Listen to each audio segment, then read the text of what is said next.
Hi friends, welcome to Faris home food. இன்றைக்கி வந்து டேஸ்டியான சுவையான வாழைப்பூ முருங்கைக்கீரை பொரியல் எப்படி செய்யலாம்னு சொல்லித்தரேன். இது ரொம்ப உடம்புக்கு நல்லதுங்க. இது சத்தும் கூட. இந்த இந்த வாழைப்பூவில் வந்து கால்சியம், பொட்டாசியம், இரும்பு சத்து எல்லாமே இருக்குங்க. வைட்டமின் ஏ, பி, சி எல்லாமே இருக்கிறதுனால இதில் சத்துக்கள் நிறையவே இருக்குது. இந்த வாழைப்பூ வந்து சர்க்கரையை வந்து கண்ட்ரோலில் வச்சுருக்கோம். வயிற்று பிரச்சனை இருக்கிறவங்களுக்கெல்லாம் வயிற்று ப்ராப்ளம் இல்லாமல் இருக்கும். அதனால் இதை மிஸ் பண்ணாமல் வாரத்தில் 1 நாள் 2 நாள் இதை எடுத்துக்கோங்க. இது கூடவே நம்ம வந்து முருங்கைக்கீரை போடுறதுனால அதுவும் நிறைய இரும்பு சத்து இருக்குது. அதனால் இது குழந்தைங்க, பெரியவங்க எல்லாருமே இதை சாப்பிட்லாம். இந்த வாழைப்பூ கீரை பொரியல் எப்படி செய்யலாம்னு சொல்லித்தரேன். வாங்க வீடியோக்குள்ளே போய் பார்க்கலாம். வீடியோக்குள்ளே போகிறதுக்கு முன்னாடி நம்மளுடைய சேனலை சப்ஸ்கிரைப் பண்ணாதவங்க சப்ஸ்கிரைப் பண்ணிக்கோங்க. தேங்க்யூ. வாழைப்பூ முருங்கீரை பொரியல் பண்ணுறதுக்கு முன்னாடி 2 டீஸ்பூன் சிறுபருப்பை கொஞ்சமாக 1 கிளாஸ் தண்ணி ஊற்றிட்டு ஊற வச்சுருங்க ஒரு 1/2 அன் ஹவருக்கு முன்னாடியே. இன்றைக்கி நான் வாழைப்பூ கீரை பொரியல் பண்ண போகிறேன். அதுக்கு ஒரு முழு வாழைப்பூ வந்து இந்த மாதிரி நல்லா கழுவிட்டு வடிகட்டி வச்சுக்கோங்க. மோர் இருந்ததுன்னா மோரில் கட் பண்ணி போட்டுக்கோங்க. அப்போ தான் கருக்காமல் இருக்கும். கொஞ்சம் உப்பு போட்டு மோர் போட்டு அதில் போட்டு வச்சுருங்க, இல்லைன்னா கருத்து போயிடும். அதுக்கப்புறம் கீரை வந்து நல்லா 2 கைப்பிடி அளவுக்கு கீரை எடுத்திருக்கேன். இதையும் நல்லா வாஷ் பண்ணிவிட்டு இதையும் வந்து நல்லா தண்ணியில் வடிகட்டி வச்சுக்கோங்க. அடுத்து சிறுபருப்பு, இது வந்து ஒரு 1/2 அன் ஹவர் சிறுபருப்பு வந்து ஊற வச்சு எடுத்து வச்சுருக்கேன். தேங்காய் பாருங்கள், தேங்காய் நல்லா துருவி வச்சுருக்கேன். ஒரு வெங்காயம், 2 பச்சை மிளகாய், 4 காஞ்ச மிளகாய் தாளிக்கிறதுக்கு. இப்போ வாங்க தாளிக்கிறதுக்கு ஒரு பேன் வச்சுக்கலாம். பேன் வச்சுக்கோங்க, ஆயில் போட்டுக்கோங்க. எண்ணெய் சூடானதும் ஒரு 1/2 டீஸ்பூன் கடலைப்பருப்பு, 1/2 டீஸ்பூன் உளுத்தம்பருப்பு, 1/4 டீஸ்பூன் கடுகு. கடுகு உளுத்தம்பருப்பு பொரிஞ்சதும் நம்ம எடுத்து வச்சிருக்கிற பச்சை மிளகாய், காஞ்ச மிளகாய் போட்டுக்கலாம். ஒரு வெங்காயம் போட்டுக்கலாம்.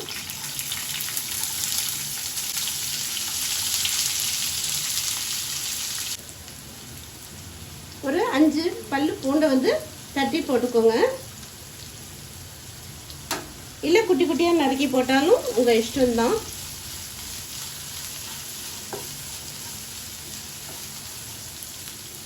சிறுபருப்பு 1/2 மணி நேரம் சிறுபருப்பு வந்து தண்ணியில் ஊற வச்சாச்சு, அதையும் போட்டுக்கலாம்.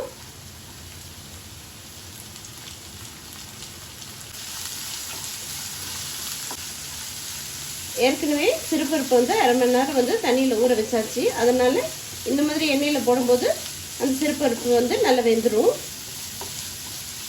1/4 டீஸ்பூன் மஞ்சள் தூள்,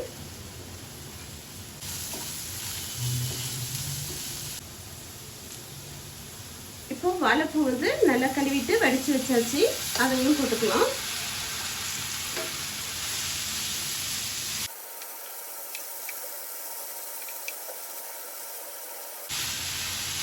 தண்ணியே எதுவுமே நம்ம ஊற்ற வேண்டாம். இந்த காய் கழுவுற தண்ணியிலேயே வந்து தண்ணி இருக்கும் இல்லையா, அதுலேயே வந்து காய் வந்து வெந்துடும். அதனால் தண்ணி எதுவும் ஊற்ற வேண்டாம். வேணும்னா லைட்டாக தண்ணி வந்து கொஞ்சம் தெளித்து விட்டுக்கலாம். தண்ணி ஒரு 2 டீஸ்பூன் அளவுக்கு. கொஞ்சம் தேவையான அளவுக்கு உப்பு போட்டுக்கோங்க. ஃபஸ்ட்டே ரொம்ப உப்பு போட்டுறாதீங்க, ஏன்னா வந்து எந்த காயுமே நம்ம வந்து வதக்கிட்டோன்னே கொஞ்சமாக ஆகிடும். அதனால் பார்த்து உப்பு வந்து கொஞ்சமாக போட்டுக்கோங்க. பத்தலைன்னா அப்புறம் கூட நம்ம போட்டுக்கலாம். அப்படியே மூடி போட்டு விட்டுட்டு 2-3 மினிட்ஸ் அப்படியே அடுப்பை வந்து சிம்மில் வச்சுருங்க. இப்போ ஓப்பன் பண்ணி பார்க்கலாம். பாருங்கள், வாழைப்பூ ஓரளவுக்கு இப்போ வெந்துடுச்சு. இப்போ நம்ம கீரை போட்டோன்னே இன்னும் கொஞ்சமும் வெந்துடும் ஃபுல்லாக. இப்போ வாஷ் பண்ணி எடுத்து வச்சுருக்கிற முருங்கைக்கீரையை போட்டுக்கலாம். ஒரு முழு வாழைப்பூக்கு 2 கைப்பிடி கீரை போட்டுக்கோங்க, முருங்கைக்கீரை. இந்த வாழைப்பூலையும் சரி முருங்கைக்கீரையிலும் சரி நிறைய இரும்பு சத்து இருக்குங்க. இது 2 சேரும்போது இன்னும் நமக்கு உடம்புக்கு வந்து ரொம்ப சத்தான ஒரு பொரியலுங்க இது.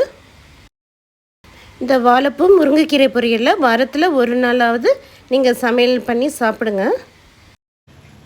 தண்ணியே நம்ம ஊற்றலை, பாருங்கள் எந்த அளவுக்கு வந்து நல்லா வாழைப்பூ வந்து வெந்திருக்கு.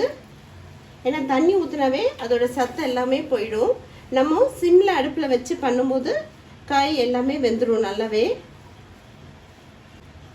அப்படி உங்களுக்கு தேவைப்பட்டதுன்னா லைட்டாக தண்ணி தெளிச்சுக்கோங்க, போதும், நிறைய ஊற்றிடாதீங்க. அதுதான் முருங்கீரை போட்டு நல்லா மிக்ஸ் பண்ணியாச்சு.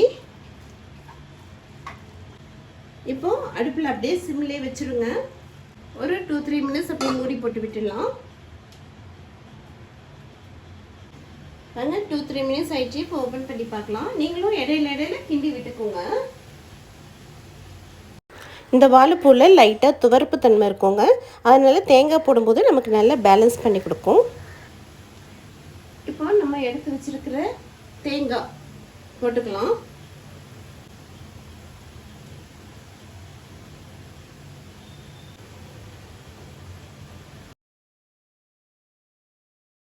பாருங்க சூப்பராக வாழைப்பூ ரெடி ஆயிடுச்சு.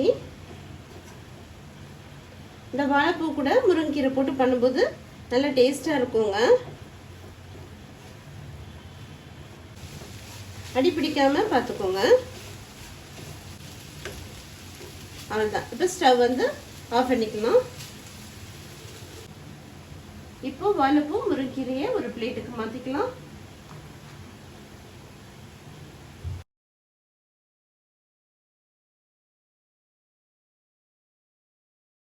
பாருங்க சூப்பரான டேஸ்டியான வாழைப்பூ முருங்கைக்கீரை பொரியல் ரெடி ஆயிடுச்சு.